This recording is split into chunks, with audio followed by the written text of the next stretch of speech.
Hello everyone, good morning. अगर आप इस चैनल का कंप्लीट बेनिफिट लेना चाहते हैं तो आपको इस चैनल को प्लेलिस्ट के थ्रू एक्सप्लोर करना होगा।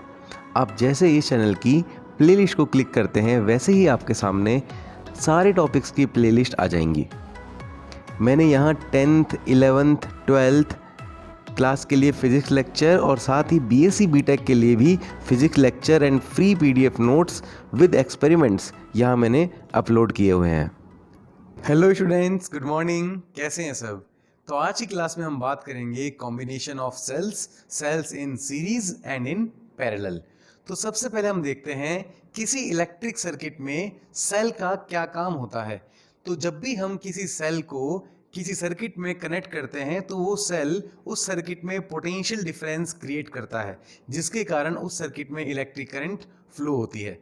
अब हम देखेंगे अगर हम सेल्स को सीरीज में कनेक्ट कर दें तो क्या इफेक्ट पड़ता है।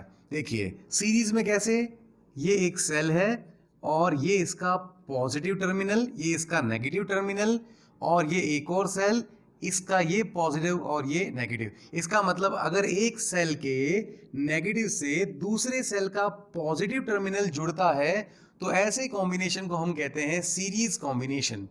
तो अब सीरीज कॉम्बिनेशन में होता क्या है, जैसे अगर इस सेल का ईएमएफ E1 है, वैसे सेल को हम इंटरनल रेजिस्टेंस से भी डिनोट करते हैं। सेल को कैसे डिनोट करते हैं? उसके ईएमएफ से, और उसके पास होता है इंटरनल रेजिस्टेंस भी। तो ये सेल का ईएमएफ अगर E2 है और इसका इंटरनल रेजिस्टेंस R2 है, तो इस सेल का जो इफेक्टिव ईएमएफ होगा वो होगा E1 प्लस E2। जो इफेक्टिव ईएमएफ होगा वो होगा E1 प्लस E2। तो अब आप कहेंगे कि आपने ऐसे कैसे जोड़ दिया इसको।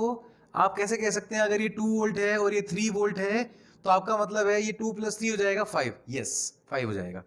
तो इसको अगर आपको देखना है कि ये ऐड क्यों हुआ तो उसके लिए हमें देखना पड़ता है कि जैसे ये बैटरी का पॉजिटिव है, ये नेगेटिव है, ठीक है, और ये एक दूसरी बैटरी का सेल का पॉजिटिव है, नेगेटिव है, ठीक है। अब यहां पर हम एक इलेक्ट्रॉन को रखते हैं। आपको पता है किसी भी सर्किट में सेल का काम क्या होता है? इलेक्ट्रॉन के मोशन को बनाए रखना, जिससे करंट फ्लो होती है। तो ये नेगेटिव क्या करेगा? सेल का इस इलेक्ट्रॉन को रिपेल करेगा, ऐसे धक्का मारेगा, ये नेगेटिव ऐसे रिपेल करेगा, और ये पॉजिटिव क्या करेगा? इस इलेक्ट्रॉन को अट्रैक्ट करेगा। इसका मतलब ये भी इलेक्ट्रॉन के मोशन को राइट साइड बनाए रख रहा है और ये सेल भी इलेक्ट्रॉन के मोशन को राइट साइड बनाए रख रहा है। इसका मतलब दोनों एक ही तरह का वर्क कर रहे हैं, इलेक्ट्रॉन को दोनों एक ही डायरेक्शन में मोशन करवा रहे हैं, इसलिए इन दोनों का कंबाइंड ईएमएफ ऐड हो जाएगा। तो क्लियर हो आपको ऐड कैसे हो जाएगा? जब भी आपको डाउट हो कि ईएमएफ हमें ऐड करना है या सब्ट्रैक्ट करना है तो उस केस में आप क्या कर सकते हैं, दो सेल के बीच में एक इलेक्ट्रॉन रख दो। अब इलेक्ट्रॉन कैसे जा रहा है, कैसे मोशन कर रहा है, उसके अकॉर्डिंग आप पता कर सकते हैं कि ये ईएमएफ ऐड हो रहा है या सब्ट्रैक्ट हो रहा है। ये बात क्लियर हुई आपको? ओके। तो यहां पर हम बात करेंगे सबसे पहले आज की क्लास में हम बात करेंगे सेल्स इन सीरीज, और सबसे पहले हम ए पॉइंट पढ़ रहे हैं आइडेंटिकल सेल्स इन सीरीज, ठीक है। तो ये तो कॉन्सेप्ट था, यहां से हम स्टार्ट करते हैं आइडेंटिकल। आइडेंटिकल का मतलब ऐसे कई सेल सीरीज में कनेक्ट हो रहे हैं जिनका सबका ईएमएफ सेम है, सबका इंटरनल रेजिस्टेंस सेम है, ठीक है। तो यहां पर देखिए, consider small n identical cells such as C1, C2, C3 dash dash dash Cn, each of EMF E and internal resistance R। सबका EMF E है, सबका इंटरनल रेजिस्टेंस स्मॉल r है। तो ये देखिए एक सेल E है, इसका इंटरनल रेजिस्टेंस स्मॉल r, उसी तरह से काफी सेल्स आपस में सीरीज में कनेक्टेड हैं और सबका EMF E और इंटरनल रेजिस्टेंस है स्मॉल r।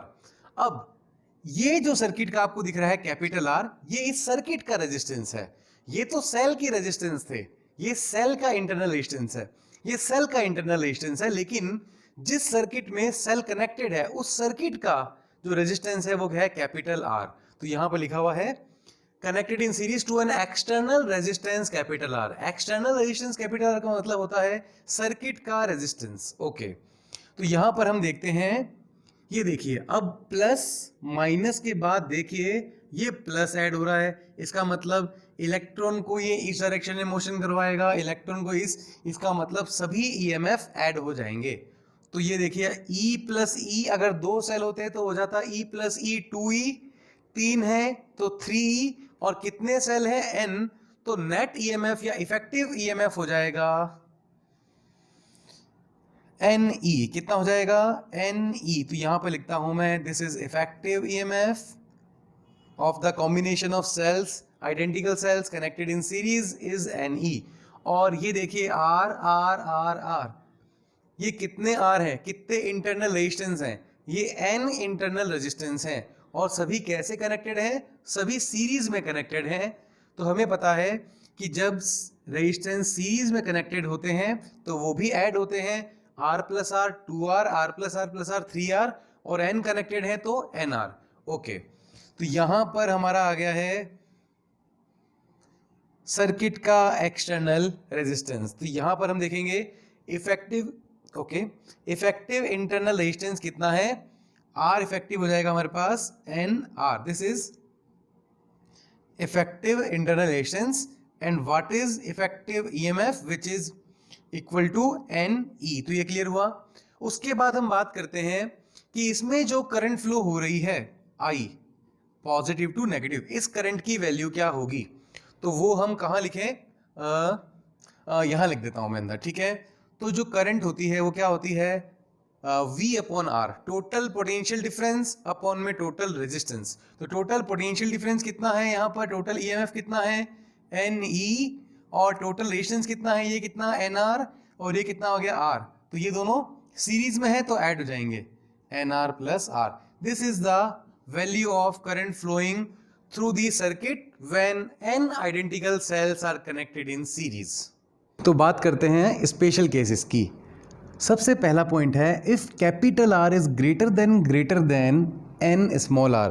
तो यहाँ पर कैपिटल R क्या है, external resistance of the circuit, मतलब सर्किट का रेजिस्टेंस, और NR क्या है, NR है effective internal resistance of the combination, जो कॉम्बिनेशन है सेल का उनका इफेक्टिव रेजिस्टेंस। ये बात आपको पता है। अब यहाँ पर कैपिटल R बहुत ज़्यादा हो जाए, इसका मतलब यहाँ पर अगर R प्लस NR जैसी टर्म आएगी तो हम NR को नेग्लेक्ट कर सकते हैं, क्योंकि NR कैपिटल R से बहुत छोटा है।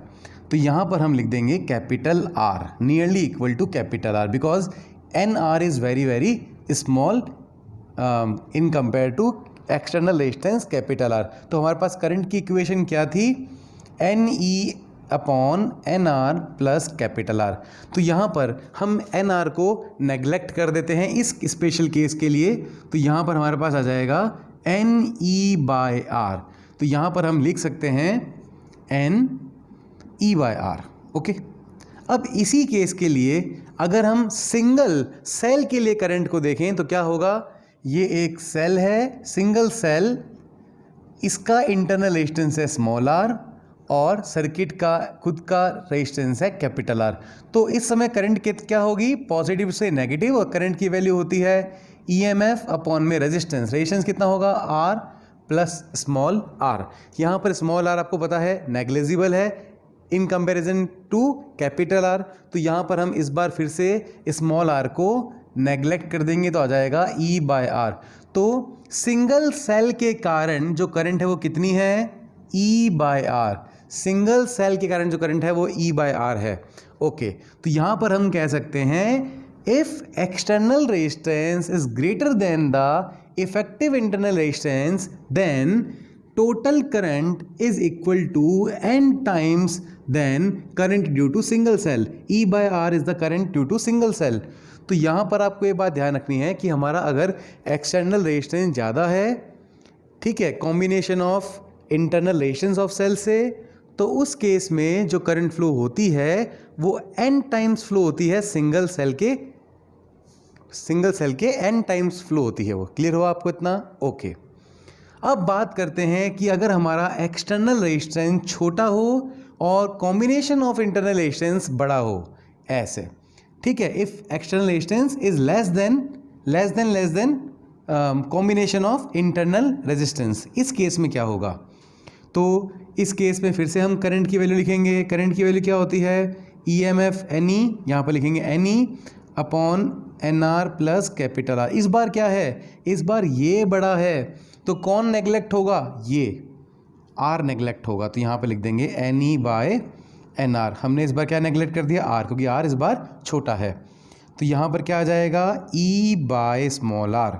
तो यहाँ हम लिख देंगे E बाय स्मॉल r। तो इस केस में क्या हुआ, इस केस में इतने सारे सेल कनेक्ट तो हुए, ये देखिए n सेल्स कनेक्टेड है आपस में सीरीज में, और इनका इफेक्टिव जो इंटरनल रेजिस्टेंस है वो कितना है, वो NR है, ठीक है। लेकिन इस बार क्या, जो सर्किट का रेजिस्टेंस कैपिटल R है वो इनसे छोटा है, इनके इफेक्टिव रेजिस्टेंस से। ये देखिए इस बार भी n सेल तो कनेक्टेड ही हैं, लेकिन इस बार जो करंट है वो ड्यू टू वन सेल के इक्वल है।